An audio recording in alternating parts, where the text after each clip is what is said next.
अब्बा जी बिजली का बिल आ गया। 30,000 रुपए।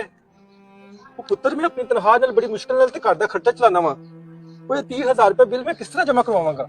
अब्बा जी बिजली का बिल तो देना ही पैना है, वैसे भी कल आखिरी डेट है। अच्छा बेटा तू जा, मैं कुछ करना वा।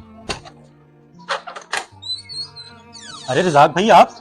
अरे बिशारत भाई, मेरा बिजली का बिल बहुत ज्यादा आ गया है। अगर आप मुझे कुछ पैसे उधार दे दें तो मैं आपको 1 महीने बाद वापस कर दूंगा। ओहो रजाक भाई, कारोबार के हालात बहुत मंदे चल रहे हैं और ऊपर से मेरा बिजली का बिल भी बहुत ज्यादा आ गया। माजरत के साथ मैं आपकी मदद नहीं कर सकूंगा।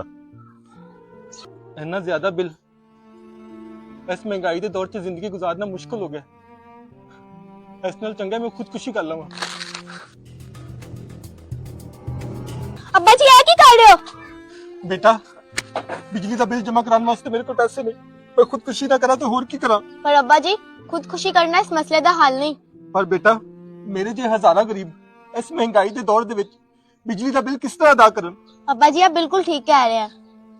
मेरे अब्बा जैसे हजारों लोग बिजली के बिल की वजह से बहुत परेशान है और उनके असल जिम्मेदार हमारे हुक्मरान हैं।